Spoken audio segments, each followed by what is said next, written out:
नमस्कार विद्यार्थी मित्रांनो, मी अशोक मगर आपले सर्वांचे IT स्टडी पॉइंट या YouTube चॅनलवरती सर्वांचे या ठिकाणी स्वागत करतो।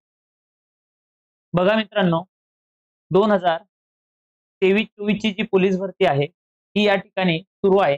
सध्या त्याचे ग्राउंडही सुरू आहे। आता याच अनुषंगाने आपण ज्या 2021 ची जी भरती होती त्यामध्ये झालेल्या ज्या 2023 मध्ये जे झालेले पेपर आहेत, जे प्रश्न आहेत, ते प्रश्न आपण या ठिकाणी घेणार आहे। म्हणजे आपण या सुरुवातीला कोणता घटक निवडला आहे, त्यामध्ये मराठी व्याकरण आणि त्यासोबत सामान्य ज्ञान या दोन्ही घटकाचं आपण विश्लेषण या ठिकाणी पाहणार आहोत। त्याच्यामध्ये आज घेतलेला आपण जो गट आहे त्यामध्ये SRPF गट आहे, त्यामध्ये जिल्हा पुण्याचा जो गट आहे तो गट त्या ठिकाणी आपण घेतलेला आहे। वेळ न घालवता आपण लेक्चरला लगेच काय करणार आहोत, तर सुरुवात त्या ठिकाणी करणार आहोत। मग या ठिकाणी आपण लेक्चरला सुरू करण्या अगोदर जर व्हिडिओ आवडला नसेल, म्हणजे थोडक्यामध्ये तर तुम्ही ज्यावेळेस बघताल व्हिडिओ त्यावेळेस जर व्हिडिओ नाही आवडला तर मला कमेंटमध्ये त्या ठिकाणी सांगायचंय। म्हणजे थोडक्यामध्ये आपण कोणत्या पद्धतीने घ्यायचं आहे, काय घ्यायचंय, त्या पद्धतीची सर्व माहिती तुम्हाला द्यायची आहे। पहिला प्रश्न आहे तुमच्यासाठी या ठिकाणी घेऊन आलेलो आहे, खालील शब्दाची संधी सोडवा। आता संधी हा शब्द सर्वात महत्वाचा आहे मित्रांनो। संधी म्हणजे काय, तर संधी म्हणजे आपण त्या ठिकाणी सांगत असतो, तर संधी म्हणजे सांधणे किंवा त्याला आपण जोडणे किंवा त्याच पद्धतीने त्याला एकत्र करणे असं सुद्धा आपण त्या ठिकाणी म्हणू शकतो, बरोबर आहे। असे वेगवेगळे घटक आपल्याला त्या ठिकाणी पाहायला मिळतात। मग आपल्याला प्रश्न या ठिकाणी दिलेला आहे की गंगोद या शब्दाचा कोणता संधी सोडवायची सांगितले, त्यापैकी कोणता आहे, गंगा अधिक औत, गंगा अधिक औत, गंगा अधिक उद आणि गंगा अधिक ओघ। मग आता या ठिकाणी आपण गंगा अधिक ओघ आपण रेग्युलर मध्ये या ठिकाणी काय झालेलं आहे, वाचलेलं आहे। गंगा अधिक ओघ म्हणजे काय तयार होतं पोरांनो, तर या ठिकाणी काय तयार होतं, गंगोग या ठिकाणी तयार होतं, बरोबर आहे। म्हणजे आपल्याला या ठिकाणी कळायला पाहिजे की अ किंवा काय म्हटलं मी, अ किंवा आ या स्वरापुढे ओ किंवा औ जर आला असेल, काय आलं असेल, ओ किंवा औ जर आला असेल तर या दोघांबद्दल काय तयार होणार आहे, तर औ तयार होते। ही गोष्ट या ठिकाणी महत्वाची आहे। मग यापैकी पर्याय क्रमांक किती असणार आहे, तर एक पर्याय क्रमांक नाही तर दोन पर्याय क्रमांक योग्य उत्तर या ठिकाणी असणार आहे। गंगा अधिक औध म्हणजे गंगोत असं या ठिकाणी योग्य उत्तर होईल मित्रांनो। नंतरचा प्रश्न आहे तुमच्यासाठी कोणता, तर अनाठायी या शब्दाचा समानार्थी शब्द ओळखा। अनाठायी या शब्दाचा समानार्थी शब्द कोणता आहे तो सांगायचा आहे। तर्कविरहित, असहाय्य, उपहास आणि अकाल्पनिक। मग या ठिकाणी योग्य उत्तर काय असेल, तर तर्कविरहित हे याचं समानार्थी शब्द असणार आहे। कशाचा, अनाठायी। अनाठायी म्हणजे काय आहे, तर तर्कविरहित आहे। आता असहाय्य म्हणजे कशाचीच काय नसेल तर मदत नसणारा। त्यानंतर आहे अकाल्पनिक। आता काल्पनिक आणि अकाल्पनिक हा काय झाला, त्याचा विरुद्धार्थी शब्द आहे। त्या गोष्टी महत्वाच्या आहे। आता अकाल्पनिक म्हणजे थोडक्यामध्ये काय म्हणू शकतो आपण, त्याला वास्तविक म्हणू शकतो। काय म्हणतो, वास्तविक आपण त्या ठिकाणी म्हणू शकतो। ही गोष्ट काय करायची, लक्षामध्ये ठेवायची। समानार्थी महत्वाचा घटक आहे। नंतरचा प्रश्न आहे मित्रांनो, पुढील वाक्यप्रचाराचा अर्थ सांगा। मक्ता असणे, बरोबर आहे। म्हणजे थोडक्यामध्ये काय आहे, या मक्ता या शब्दाचा अर्थ काय आहे, तर मालकी असणे हा घटक आपण त्या ठिकाणी घेतोय। म्हणजे थोडक्यामध्ये जर विचार केला मक्ता, मग कोणत्या देशाची मक्ता आहे, की एकाधिकारशाही आपण त्याला म्हणू शकतो। लालूच असणे, एकाधिकार असणे, मन प्रफुल्लित असणे, भयंकर त्रास होणे। आता यापैकी योग्य उत्तर काय असेल, तर पर्याय क्रमांक 2 या ठिकाणी 3 झालेले आहेत। पर्याय क्रमांक 2 या ठिकाणी काय असेल, उत्तर त्या ठिकाणी असेल, बरोबर आहे। मक्ता असणे म्हणजे काय असणे, तर एक अधिकार असणे। ही गोष्ट काय आहे, महत्वाची आहे। त्यानंतर आहे पुढला घटक जर आपण घेतला मित्रांनो, तर पुढला घटक कोणता आहे, खालील वाक्यातील क्रियाविशेषण ओळखा। काय ओळखायचं सांगितलं रे, क्रियाविशेषण ओळखायचं सांगितलं। मग आता कधी कधी क्रियाविशेषण देतात किंवा त्याला आपण या ठिकाणी अव्यय सुद्धा म्हणू शकतो। क्रियाविशेषण अव्यय सुद्धा म्हणतात। मग पहिला आहे खेळतो। मग खेळतो या ठिकाणी काय आहे, पुरवतं या ठिकाणी आहे क्रियापद। काय आहे, क्रियापद या ठिकाणी आहे। योग्य उत्तर तुम्हाला सांगायचंय, मुलगा, चांगला आणि काहीच नाही। मग यापैकी योग्य उत्तर काय असेल, तर मुलगा या ठिकाणी योग्य उत्तर असेल। मग आता सॉरी, चांगला या ठिकाणी योग्य उत्तर असेल। क्रियापद झालं खेळतो। आता मुलगा आहे, मुलगा हे काय आहे वाक्यातील, तर नाम आहे। काय आहे, नाम आहे। आता क्रियाविशेषण कशाला म्हणतात, तर क्रियाविशेषण लक्षामध्ये घ्यायचं। आता क्रियेबद्दल काय म्हटलं मी, या क्रियेबद्दल माहिती सांगणारा जो शब्द असतो त्याला काय म्हणतात, क्रियाविशेषण म्हणतात. तर या क्रियेबद्दल माहिती सांगणारे दोन शब्द असतात. दोन शब्द कोणते, तर एक अव्यय असतो आणि एक क्रियाविशेषण असतो. मग एकामध्ये बदल होतात, एकामध्ये बदल होणार नाही. खेळतो, खेळतो तर खेळणारा कोण आहे मुलांनो, तर मुलगा आहे. मुलगा हा वाक्याचा कर्ता आहे आणि खेळण्याची क्रिया मुलावर. आता मुलगा चांगला का खेळ चांगला, मुलगा कसाही असो पण त्याचा खेळ कसा आहे, चांगला आहे. म्हणजे या खेळाबद्दल माहिती सांगणारा शब्द कोणता आहे, चांगला आलेला आहे. म्हणजे पर्याय क्रमांक 3 आपलं योग्य उत्तर असेल. नंतरचा घटक आहे अभियोग. या शब्दाचा पर्यायी शब्द शोधा. म्हणजे अभियोग या शब्दाला पर्यायी शब्द कोणता आहे, समारोप, खटला, योगायोग आणि अतिलोक. यापैकी तुम्हाला योग्य उत्तर सांगायचं आहे. तर योग्य उत्तर काय असेल, तर खटला या ठिकाणी असेल. अभियोग म्हणजे काय, खटला. आता समारोप म्हणजे काय रे पोरं, तर समारोप म्हणजे शेवट. काय होणे, शेवट होणे, समारोप होणे. आता एखाद्या कार्यक्रमाची आपण सुरुवात किंवा सांगता करत असतो, म्हणजे त्या ठिकाणी सुरुवात करत असतो आणि समारोप म्हणजे काय करणे, तर शेवट करणे किंवा समाप्ती करणे असं सुद्धा असते. त्यानंतर योगायोग म्हणजे कधीतरी योगायोग झाला, बरोबर आहे. एखादा मित्र तुम्हाला अचानकपणे भेटला तर तुम्ही काय म्हणता, योगायोग झालेला आहे. अतिलोभ म्हणजे काय, तर अति फायदा होणारा. अति लोभ या शब्दाला काय लागलेला आहे, अति हा उपसर्ग या ठिकाणी लागलेला आहे. नंतरचा प्रश्न आहे मित्रांनो, लोका सांगे ब्रह्मज्ञान आणि स्वतः मात्र कोरडे, यापैकी रिकामी जागा जी आहे पूर्ण करायची आहे. स्मशान, अज्ञान, निशान आणि पाषाण. योग्य उत्तर काय असेल पुरांनो, तर या ठिकाणी पाषाण हे योग्य उत्तर असेल. आता स्मशान म्हणजे काय, तर स्मशान म्हणजे ज्यावेळेस माणसाचा मृत्यू होतो, देहांत होतो, त्यावेळेस त्याला जाळण्यासाठी जे असते त्याला आपण कुठे नेत असतो, तर स्मशानात नेत असतो. अज्ञान म्हणजे त्याला कोणत्याच प्रकारचं काय नसेल, ज्ञान नसेल, त्याला आपण काय म्हणत असतो, तर अज्ञान त्या ठिकाणी म्हणतोय मित्रांनो. नंतर आहे निशान. काहीतरी कार्यक्रम असेल त्यावेळेस झेंडा वगैरे असतो किंवा काहीतरी निशाण बनवलं जातं, त्याला आपण काय म्हणतो, निशाण त्या ठिकाणी म्हणतो. ओळखण्यासाठी त्या गोष्टी आहेत. मग लाल रंग असेल, हिरवा असेल, पिवळा असेल, निळा असेल, वेगवेगळे घटक त्या ठिकाणी वापरतात. नंतरचा प्रश्न आहे ची काय हे अक्षर तुझे गोड, हे वाक्य कोणत्या प्रकारात मोडते, वाचल्याबरोबर आपल्या लक्षामध्ये आलं पाहिजे. आपण बोलतो सी किती घाण आहेस रे तू, हे ज्या ठिकाणी जर आपण विचार केला, या ठिकाणी सर्वात महत्वाचं पहिला ऑप्शन आहे विद्यार्थी, दुसरा ऑप्शन आहे प्रश्नार्थक, तिसरा आहे उद्गारार्थी आणि चौथा आहे नकारार्थी. मग योग्य उत्तर जर असेल तर त्या ठिकाणी कोणतं असेल, उद्गारार्थी वाक्य त्या ठिकाणी असेल. मग उद्गारार्थी अव्यय जे आहे त्यालाच आपण काय म्हणतो, तर केवल प्रयोगी अव्यय म्हणत असतो. काय म्हणतो, केवल प्रयोगी अव्यय त्या ठिकाणी म्हणत असतो. आणि ज्या वेळेस केवल प्रयोगी वाक्यामध्ये येते त्यामधले 2-3 मुद्दे ध्यानात ठेवायचे पोरं.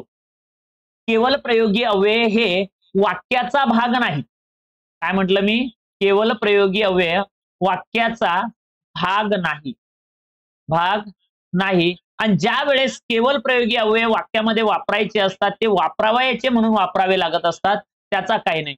केवल प्रयोगी अव्यय जे आहेत हे स्वतंत्र वाक्य सुद्धा दर्शवू शकतात, हा मुद्दा सुद्धा महत्वाचा आहे. म्हणजे वाक्यामध्ये फक्त आपल्या मनातील भावना व्यक्त करण्यासाठी ज्या गोष्टी वापरतात त्याला केवल प्रयोगी अव्यय म्हणतात. आणि केवल प्रयोगी अव्यय ही अविकारी शब्दजात मानली जाते. नंतरचा प्रश्न आहे हापूस आंबा फार गोड आहे, हे कोणते विशेषण आहे, हे कोणते विशेषण आहे. मग या ठिकाणी गोड खाली अंडरलाईन आहे. आंबा आहे पण कसा आहे, गोड आहे. मग या ठिकाणी गुण विशेषण, संख्या विशेषण, सार्वनामिक विशेषण यापैकी नाही. तर गोड हा काय आहे, तर गुण आपल्याला या ठिकाणी दाखवते. म्हणजे उत्तर पर्याय क्रमांक 1 असेल गुण विशेषण. मग आता जर आपण विचार केला गुण विशेषणामध्ये, तर सगळ्यात महत्वाची गोष्ट गुण म्हणजे काय, तर त्याच्यामध्ये एक तर चांगला गुण असेल किंवा वाईट गुण असेल. मग लक्षामध्ये द्यायचंय या ठिकाणी चव असेल. काय असेल, चव असेल. जी चव आहे, चव मग कोणती असो, त्यामध्ये चव आपण जर घेतली तिखट चव आहे, मग तिखट काय आहे, तर मिरची आहे. त्यानंतर आपण गोड घेतले, गोड काय आहे, तर तुम्ही या ठिकाणी आंबा सांगितलाय, बरोबर आहे. ऊस सुद्धा कसा आहे, गोड आहे. त्यानंतर त्याच पद्धतीने जर आपण घेतलं तुरट, तुरट काय आहे, तर तुरट आवळा सुद्धा आहे. म्हणजे अशा प्रकारचे जे आहेत तिखट, तुरट, आंबट, गोड, खारट, कडू अशा प्रकारची चव आहेत. ह्या चव गुण तुम्हाला दाखवत असतात. आणि तुमची चहा कसा झाला, तर तुम्ही बोलता कसा झाला, पानसट झाला. हे पानसट चव त्या ठिकाणी नाही.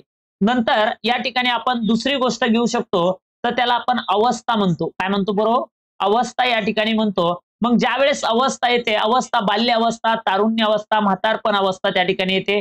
त्याच पद्धतीने आता वेगवेगळे घटक सांगून देतो यामध्ये. अवस्था झाल्याच्या नंतर या ठिकाणी आहे स्वभाव. काय आहे? स्वभाव त्यामध्ये येतोय.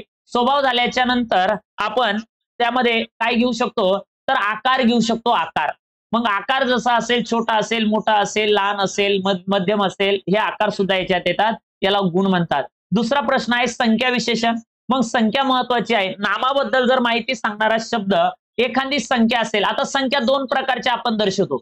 एक आपल्याला अंकामध्ये दर्शवता येते आणि दुसरी संख्या आपल्याला कशामध्ये दर्शवता येते? अक्षरामध्ये सुद्धा संख्या दर्शवता येते. ह्या दोन्ही गोष्टी महत्वाच्या आहेत. सार्वनामिक विशेषण काय म्हणायचं?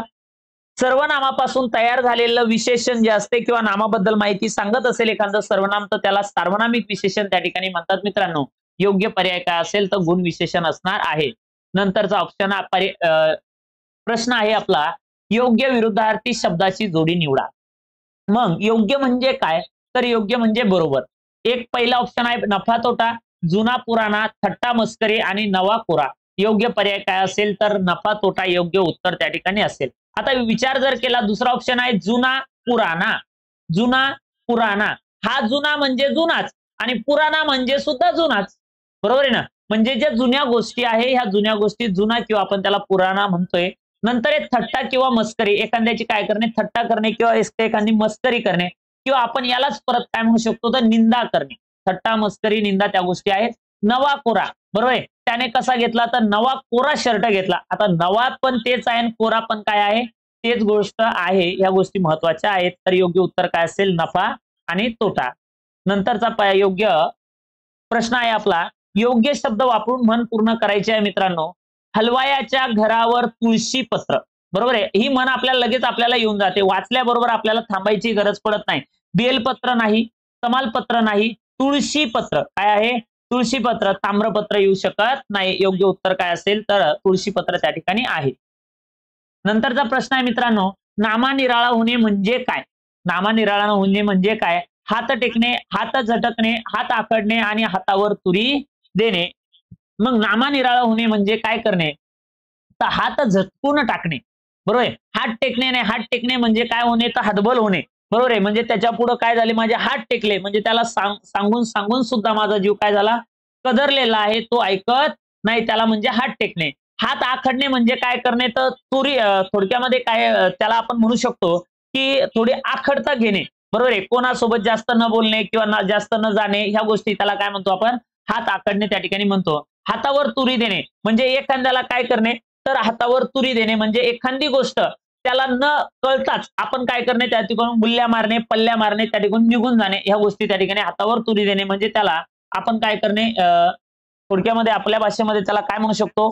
तर त्याला आपण म्हणू शकतो की एखाद्या व्यक्तीला आपण काय बनवलं? उल्लू बनवणे. त्यालाच काय म्हणणे? हातावर तुरी देणे. त्याच्यानंतर आहे खालीलपैकी भाववाचक नाम ओळखा. रुपेश, वात्सल्य, समिती आणि सैन्य.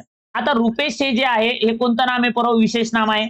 समिती आणि सैन्य यापैकी तुम्हाला भाववाचक नाम ओळखायला सांगितलं कोणतं आहे? तर वात्सल्य हे काय आहे? भाववाचक नाम त्या ठिकाणी आहे. मग आता नाम म्हणजे काय? सजीव सृष्टीतील कोणताही घटक ओळखण्यासाठी दिलेला विकारी शब्द काय असतो? नाम असतो. रुपेश हे कोणतं नाम आहे? विशेष नाम त्या ठिकाणी आहे. समिती हे कोणतं नाम आहे? सामान्य नाम आहे. सैन्य हे कोणतं नाम आहे? सामान्य नाम आहे. आता सामान्यमध्ये समिती समूहवाचक नाम आहे, लक्षात ठेवा. त्यानंतर सैन्य सुद्धा कोणतं नाम आहे? तर समूहवाचक नाम त्या ठिकाणी आहे. दोन्ही सामान्य नाम आहेत. आणि पण रुपेश हे कोणतं नाम आहे? विशेष नाम त्या ठिकाणी आहे. कोणतं नाम आहे? विशेष नाम आहे. ही गोष्ट लक्षात ठेवायची. बरोबर आहे. त्याच्यानंतरचा प्रश्न आहे मित्रांनो, दर्पण हे वृत्तपत्र कोणी सुरू केले? कोणतं वृत्तपत्र आहे? दर्पण. लोकमान्य टिळक, बाळशास्त्री जांभेकर, न्यायमूर्ती रानडे आणि गोपालकृष्ण गोखले. तर उत्तर कोणतं असणार आहे? योग्य उत्तर पर्याय क्रमांक या ठिकाणी 2 असणार आहे, बाळशास्त्री जांभेकर. नंतरचा प्रश्न आहे मित्रांनो,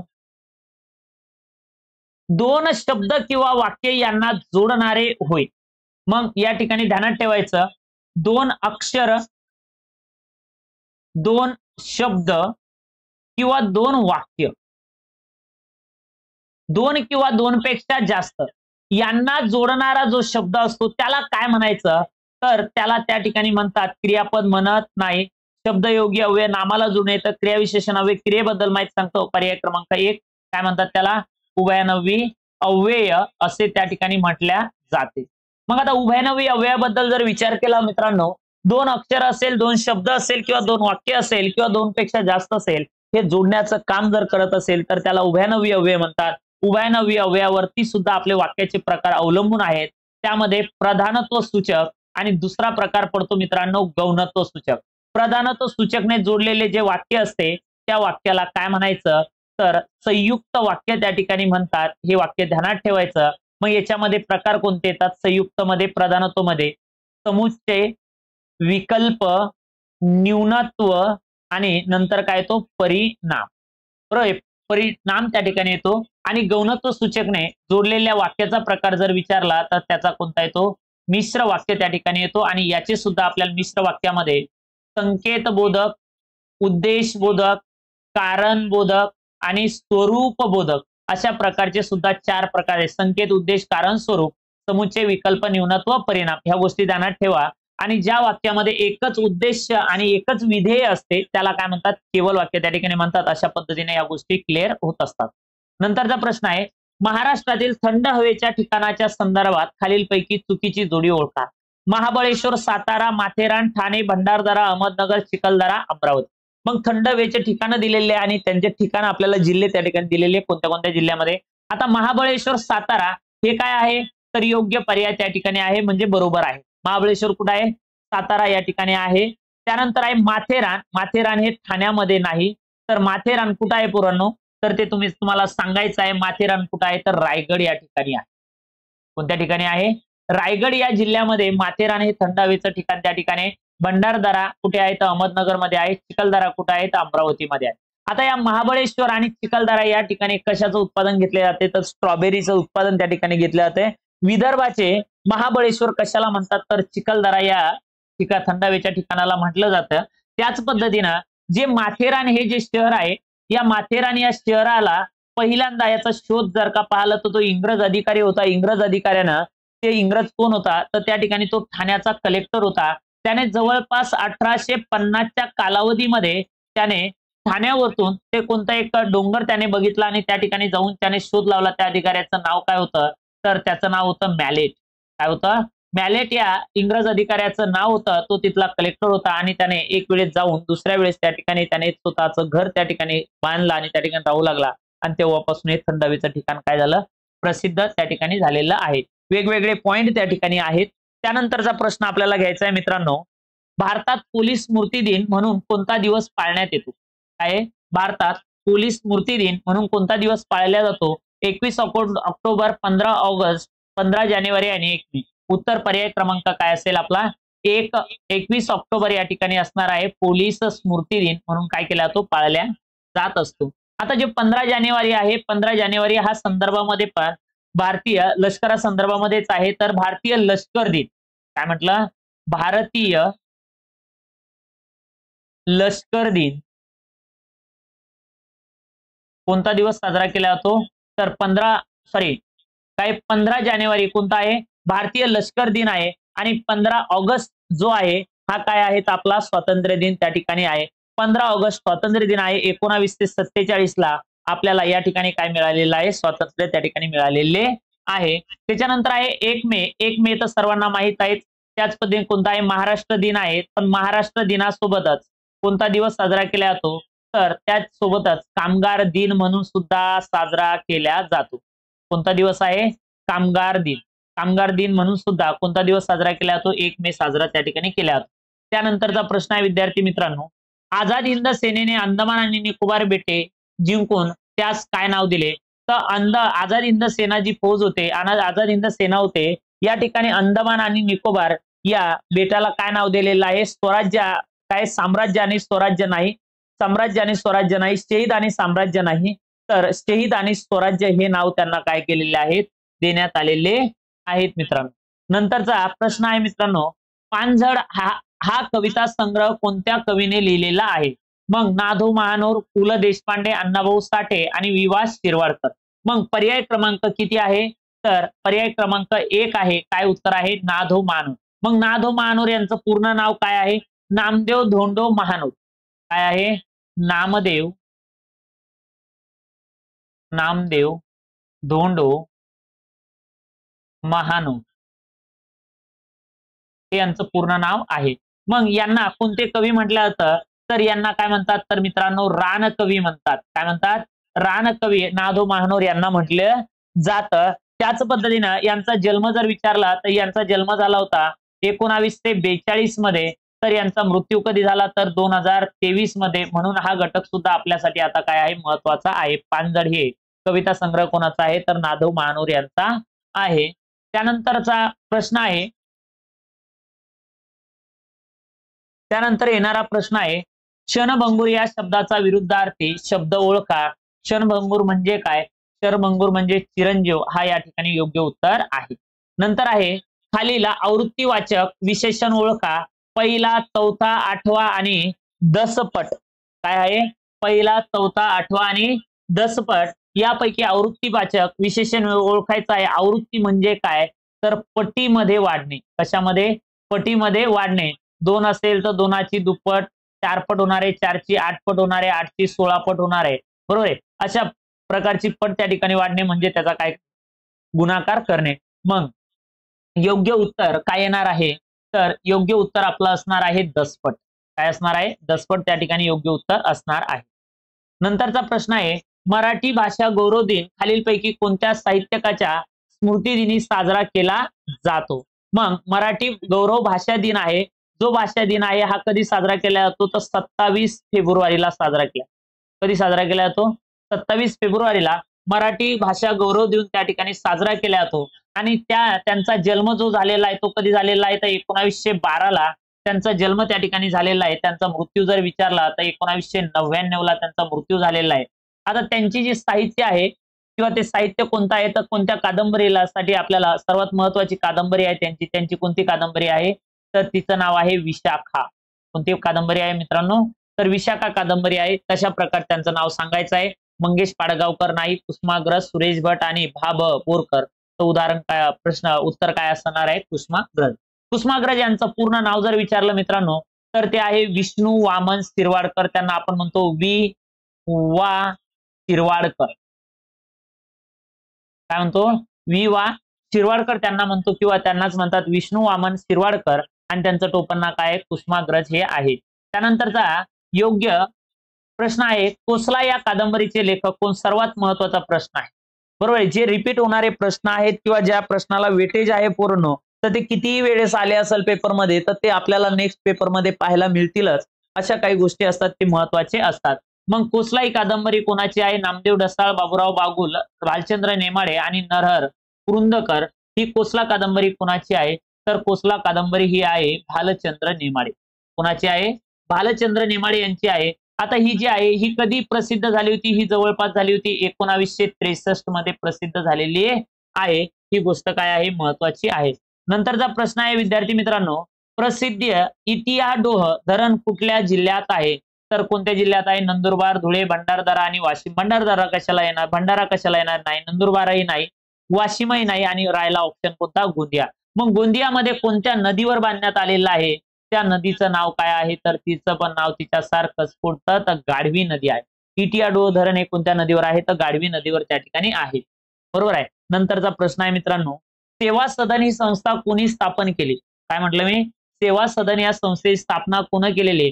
पंडिता रमाबाई, डॉक्टर रखमाबाई ताटे, डॉक्टर आनंदीबाई जोशी आणि रमाबाई रानडे. योग्य उत्तर काय असेल? रमाबाई रानडे हे योग्य त्या ठिकाणी उत्तर असेल मित्रांनो. त्याच पद्धतीने हिचं पुणे आणि मुंबईमध्ये सेवा सदनची काय सुरुवात त्या ठिकाणी झालेली आहे. नंतरचा प्रश्न आहे चिपी विमानतळ कोणत्या जिल्ह्यात आहे? सिंधुदुर्ग, रत्नागिरी, रायगड आणि पालघर हे जिल्हा राज्यांतर्गत विमानतळाची सेवा काय करण्यात आलेली आहे? सुरू करण्यात आलेली आहे. त्याचं नावच काय आहे तर चिपी विमानतळ त्या ठिकाणी नाव आहे. मग रायगड, सिंधुदुर्ग आहे, रत्नागिरी आहे, रायगड आहे का पालघर मध्ये आहे? तर ते विमानतळ कोणत्या जिल्ह्यामध्ये आहे? सिंधुदुर्ग जिल्ह्यामध्ये आहे. हा महत्वाचा घटक आहे मित्रांनो. त्यानंतरचा प्रश्न आहे शेवटचा प्रश्न. याचं उत्तर तुम्हाला मला कमेंट बॉक्स मध्ये सांगायचं आहे. आणि परत भेटू आपण उद्या याच वेळेला. ठीक, त्याच ज्या वेळेला आपण रोज भेटणार आहोत त्या वेळेला उद्या आपण दुसऱ्या SRPF कॅम्प हा जो आहे तो आपण घेऊन येणार आहोत. जर व्हिडिओ आवडला तर लाईक, शेअर आणि सबस्क्राईब करायला अजिबात विसरायचं नाही. मी सर्वांची या ठिकाणी रजा घेतो.